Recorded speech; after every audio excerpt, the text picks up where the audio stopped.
apparently, boomers ruined housing for millennials, and millennials ruined everything else for boomers. Let's see if that's actually true or if everyone's getting screwed by the same broken system. Well, this is Jim, a boomer who actually remembers when a starter home costs less than a used car. And this is Tab, a boomer who thinks millennials ought to get hazard pay for apartment hunting. And together, we're Unretired AF.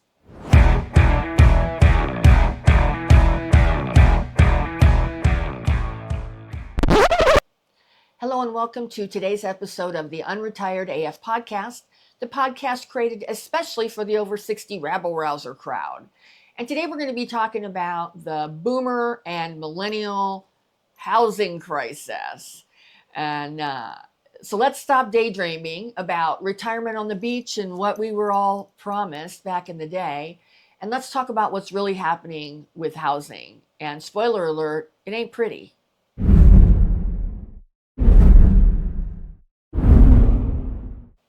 Well, according to Harvard University's Joint Center for Housing Studies, housing prices have shot up 47% since 2020.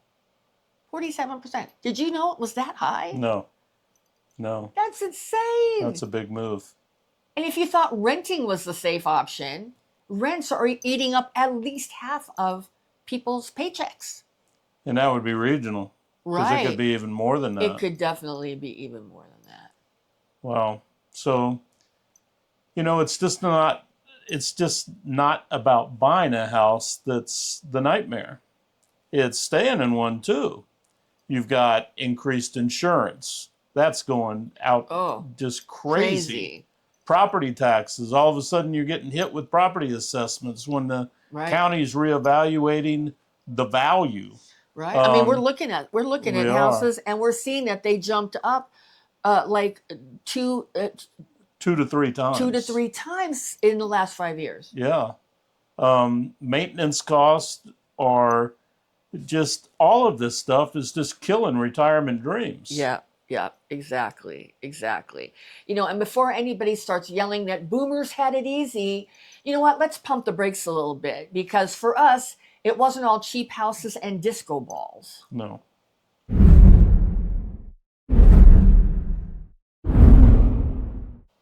Well, we know that boomers got hit with 18% interest rates back in the 80s, and a lot of times paying more interest than the house was actually freaking worth. Yeah. So that's no easy ride for boomers, and now staying put isn't easy either. I mean, like Jim said, with taxes, property taxes going through the roof. I mean, let us know in the comments how your property taxes are. If they've been jacked up in the last few years too. We'd be interested to know what state you're in and what's going on with your property taxes. Like Jim said, housing insurance has gone crazy. Car insurance is going. I mean, everything's going up. So that can make aging in place anything but cheap for seniors. Right. Downsizing sounds like the answer, but is it really? Where are all the affordable smaller homes? In our market, in the Phoenix market, there aren't any.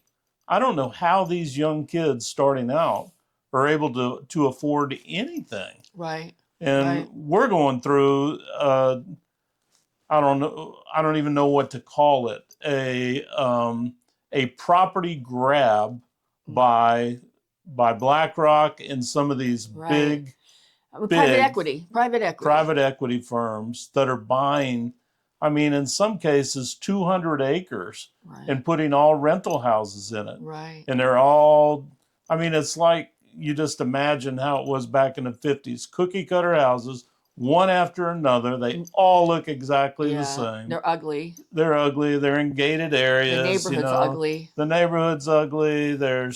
It's tough. It's very tough. It's very tough. Yeah. And what's happening when they're doing that is they're not improving the road infrastructure around it. Right. So all of a sudden you've got an area that didn't have anything, was a vacant lot, now with 200 homes in it, and the road's the same width. So congestion areas are popping up everywhere, and it's just no fun, man. You know, you got stuff here in the Phoenix market selling on a square foot basis, crazy numbers, just absolute crazy numbers. You know, yeah, boomers may own their own homes. They may have gotten lucky and made purchases and that, but they're having a tough time staying in them. And the reason being is because all the costs that we've mentioned are going up, and going up to the point where people just don't expect it. Right. You know, if you followed at all, what's going on in California and Colorado for that matter, there are people that haven't ever had a claim at all on their insurance, and all of a sudden they're getting notices from their insurance carrier that their rates are going up 50%. 50%. Could you handle that on a monthly basis if that happened to you? You know, a lot of people that are retired can't. Right. So it's really a catch-22 right now. And then if they try to sell their house for the market value, not many people can afford it. Right. Because the market value is so high. And nobody can get loans. Nobody can get loans. So some can't afford to buy, some can't afford to stay. Right. So it's just, we're in a kind of a wicked circle right now. Well, exactly. And let's flip that script a little bit, because millennials are getting slammed too, and we get it. Absolutely. You know, we're not anti-millennial at all. I mean, all our kids are all millennials, and we feel for them. You know, so we're not going to make any avocado toast jokes, because we know that the millennials out there are having a hard time even affording to have the plate to put the avocado toast on. Right.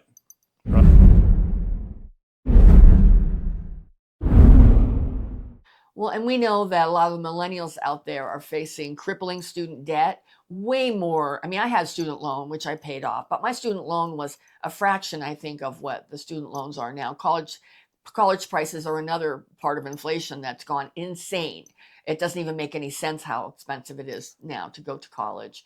And we also know that there's, you know, stagnant wages that have not kept up with the increases in the cost of housing. So, you know, it's not matching up. So, of course, that's leaving millennials, you know, pretty screwed. You know, the entry price for a starter home today looks like a lotto jackpot, more than a mortgage. Yeah. And rents, they're just a black hole.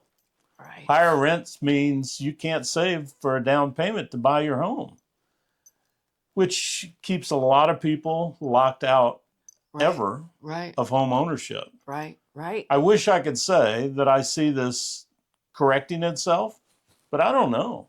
Yeah. I don't know if once the market gets a taste of something like this, if it's willing to retract. Right. Time will have to tell us on that. Well, and our market's probably maybe different from others. In the Phoenix market, it's insane. Yeah, it is insane. So what we're seeing, and I'm sure you are too, is a lot of millennials are having to move back with mom and dad to save money.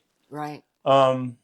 It's not just awkward for them and the parents, but it's a sign that the system is failing everybody. Well, and look at how the domino effect of that. Because when you have all these millennials that are moving home, what are they not doing? They're not getting married. Right. They're not starting families.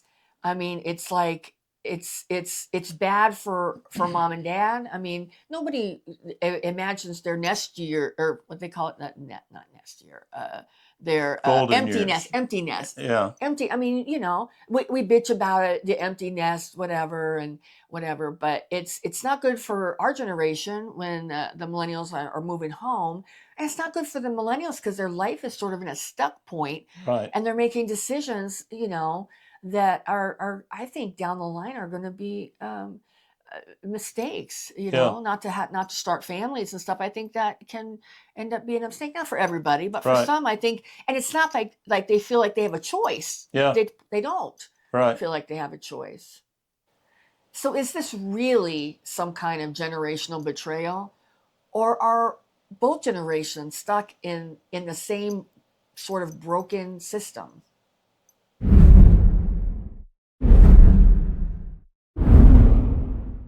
I mean, we've all heard the whole betrayal narrative. And to be honest with you, I'm just kind of sick of it.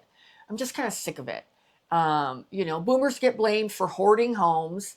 But the reality is just so much more complicated and so much messier than that. It's like, you know, most of us are just trying to hang on ourselves. Yeah. We're not trying to, you know, be villains to the millennials. We're not doing anything on purpose to try and make, you know, life harder. And I don't even think the decisions that we made, you know, they blame us that we made all these decisions and that we're all so rich.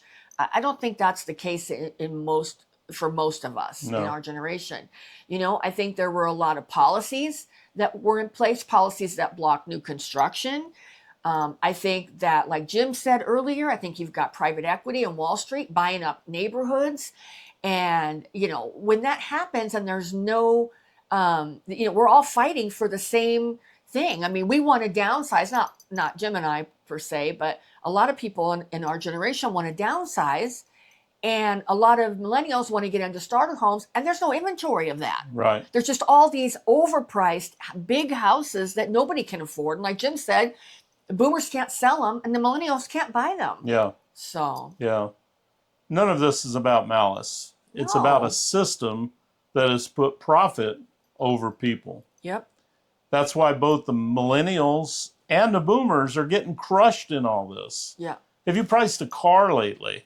Right. I saw yesterday on Facebook a brand new roofer starting out, and he was asking people's opinion about a Ford F-350 diesel truck. For his business? For his business. Okay. That was $128,000. His finance charge at I think it was 10.6%, was $2,200 a month.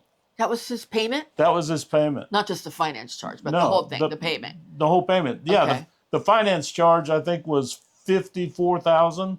So by the time it was all said and done. Oh my gosh, that's like a house, you know? That's Yeah. like buying a house. When did automobiles go up so much? Yeah. You know? That's insane. I mean, everything is up. And you know, it's calling it all a betrayal on all this, saying that it's, you know, the boomers' fault. We're not here to betray anybody. Right. The truth is, we're all getting played by the same broken system. Well, a lot of it's the media, because it sells headlines to say, to pit us one against the other, right? It sells headlines like that kind of thing sell. Yeah. And not only that, but I mean, let's just get real. I mean, there is definitely a powers that be in our country that are trying to pit the generations against each other. And that's just another way they're doing it, right? Well, and they're trying to pit home ownership on control, and not wanting that to happen either. Right. They want us to be in a rental society. Exactly. For control. So you have to look at that. Nothing more than control. Right. And that's part of the big picture. Right. Right. Well, and I think that we've got to get to the point with enough finger pointing between the millennials and the boomers. You know, instead of blaming boomers or blaming millennials, I mean, let's talk about how to actually fix this mess before none of us can afford anything anymore. Yeah.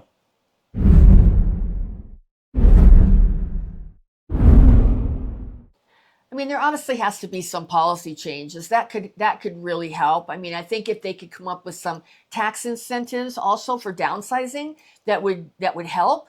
I think that would be good. I think if they did some things like what they have done in California, where they have Prop 19, where it kind of freezes the property tax on boomers, so they don't get reassessed, and all of a sudden their property taxes don't triple.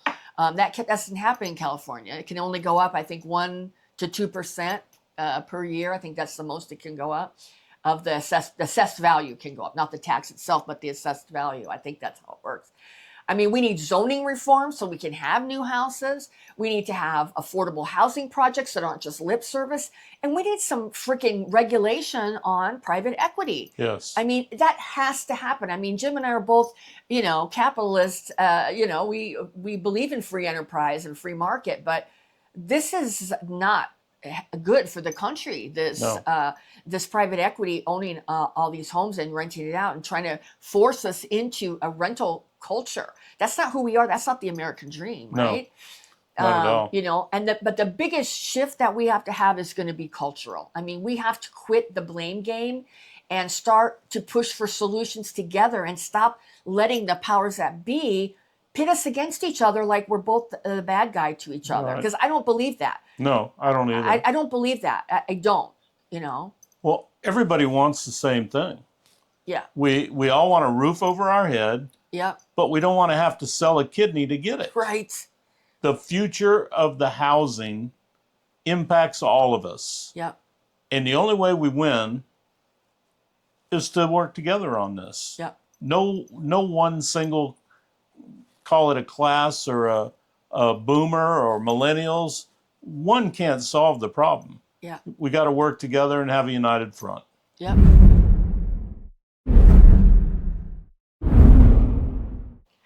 Well, I think the takeaway from today's episode is that, you know, we can answer the question, are boomers betraying millennials? No. I think if we're honest, I think everybody would agree that that is no. I think that we can agree that the system is betraying everyone. And instead of looking at each other, we need to look and face the real culprit of this. Yeah. And the new reality is we need to have less finger pointing and more cooperation. Yeah, yeah. Because, you know, as I just said, this is one battle that we've all got to fight together. Yeah. So we have a comment section. If you have any comments on housing prices or how hard it is to even find a place to live, whether it's a affordable rent or you really want to buy a house but you don't even know where to start, or how hard it is to even get money. Right. Any comment that you'd like on this topic or others, feel free to drop it in our comment section. We will certainly answer them and look forward to seeing what you post. Yep. Thank you so much for our subscribers. We appreciate each and every one of you. Yeah. And thank you too for all the people that have commented in the past. Some of them have been different, let's say. But we appreciate all of them. Thank you very much. Yeah. And if our content resonates with you and you want to see more of it in your feed, please consider hitting that subscribe button. Well, we're not slowing down. And neither should you. And together, we're Unretired AF.